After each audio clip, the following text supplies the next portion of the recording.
और हर स्त्री का स्वभाव होता है कि पीहर की बात आती है तो फिर वो मना कर दो तो फिर जो है वो महाभारत घर में शुरू हो जाता है। बहू जो होती है वो पूरे हफ्ते सेवा करती है कि भाई मेरा ससुराल है, मेरा परिवार है, मेरा घर है, मैं सब कुछ जो है मेरा है।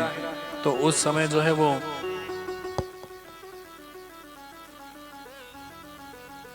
मान लो जो है वो सोम मंगल बुध बृहस्पति, क्योंकि आज के समय के अंदर तो है वो काम बहुत ज्यादा है और घर में काम क्या ज्यादा होता है।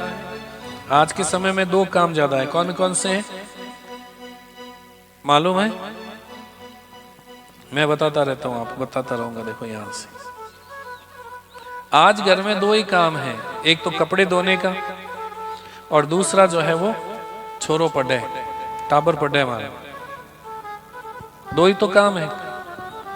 आज जो है आप किसी के पास में जाओ, जाकर के कहो कि भाई आप कथा में क्यों नहीं आते, भाई बच्चों की पढ़ाई खराब हो जाती है, ऐसा कहते हैं। और सास भी एक ऐसा स्वभाव है सास का कि घर के बहुत से अलग अलग कहां से कपड़े ला करके बहू के आगे पटक देते हैं, कहते हैं कि दो।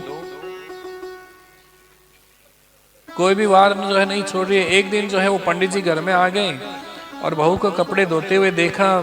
उस दिन गुरुवार था और जैसे ही बहू को कपड़े धोते हुए देखा तो पंडित जी ने कहा कि अरे मैया क्या कर रही हो, अपनी बहू को समझाया नहीं? तो उन्होंने कहा कि क्या बात है महाराज?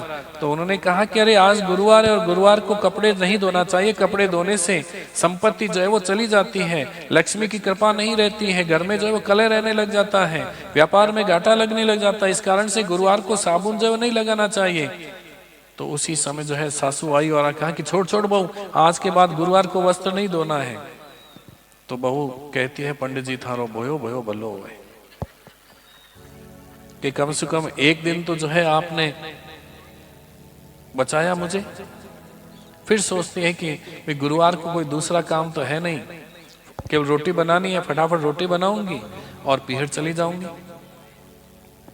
एक ही जगह के ऊपर हो, एक ही आसपास गांव के वाले हो, सुजान देसर, किस्मी देसर, गंगा शहर, बीकानेर, बीना शहर, इधर उधर हो, तो ये सबकी बेटी की रहती, बहू की रहती है कि मैं पीहर गुरुवार को जाके शाम को वापस लौट आऊंगी। खूब सेवा करती है वो। भोजन बना करके कहती है लो सासू माँ, लो प्रसाद लो। सासू भी कहती है मारी बहू जिसी तो कोई दूसरी। एक दिन जो है वो ननद का फोन आ गया माँ के पास, सासू माँ के पास में, और कहा कि मैया मैं कल आ रही हूँ। उस दिन गुरुवार था और शाम का वक्त हुआ और शाम के वक्त फोन आया और सासू ने कह दिया बहू से कि देख बहू, कल तुम्हारी ननद आ रही है, इस कारण से कल तुम पीहर मत जाना। अब देखो मजा,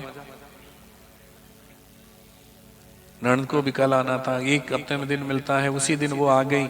ऐसे भी थोड़े होता है, मैं जो है एक हफ्ते तक जो है ऐसे काम करती रहती हूँ और जो है ननद भाई तो आ गई तो मैं क्या करूँ, आगे तो मेरे पीहर जाने के अंदर रोक लगा दी।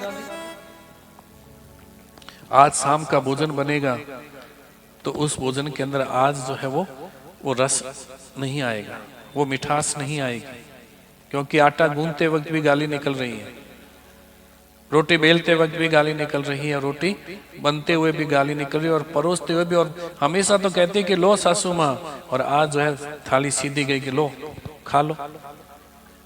क्रोध किसी को आता है तो उस समय जो है वो अपना भला बुरा जो है वो नहीं देखा करती है, लो खा लो। और सासू समझ जाती है कि भाई आज तो जो है वो, और वो सोचती है कि आज अगर मैं बोली ना तो मेरी बनी बनाई इज्जत चली जाएगी, वो भी सर नीचे करके चुपचाप खा लेती। शाम के वक्त पतिदेव ने जैसे ही कदम रखा, और पति को छठी इंद्रिय परमात्मा ने बहुत अच्छी दी है, क्यों डॉक्टर साहब सही दिए ना? जैसे ही पतिदेव जो है अपने घर में कदम रखता है, कदम रखते ही पता चल जाता है। पति के साथ में यही होता है, जब सास और बहू का झगड़ा होता है तो वही दो पाटन के बीच में जिंदा बचाना। सही कह रहा हूं? काफी देर बाद मुस्कुराए।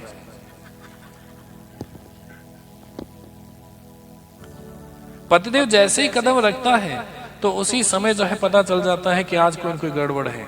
वो भी कुछ बोलता नहीं है, चुपचाप जो है वो कपड़े और खोले बैठा, और पत्नी ने भोजन परोसा और फटाफट सोचता है खा लो, नहीं तो फिर ये भी नसीब होने वाला नहीं है। फटाफट जो है भोजन किया, भोजन पूरा होने लगभग पूरा होने वाला होता है, तो उस समय पूछता है क्या हुआ आज, और केवल इतना पूछना होता है तो उसी समय पत्नी जो है ऐसे बोलती है, ऐसे बोलती है, फिर तो एक भी कौर जो है वो पति ले नहीं पाता है।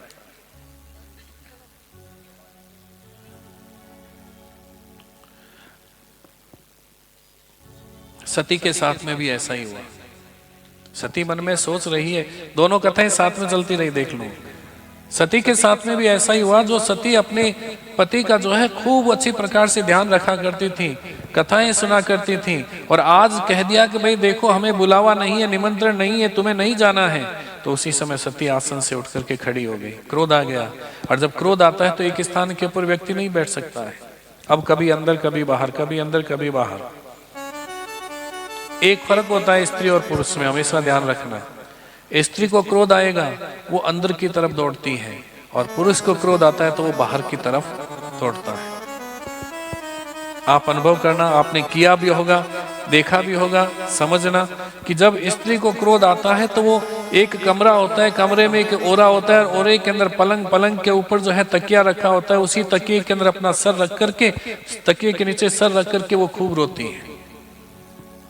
और पुरुष क्या करता है, जैसे ही क्रोध आएगा वो घर से बाहर निकल जाता है और लॉन्ग ड्राइव के ऊपर चला गया, कहीं दूर भागता है। पुरुष भागता है और स्त्री अंदर की तरफ दौड़ती है, ये स्वभाव है। महादेव ध्यान लगा करके आंख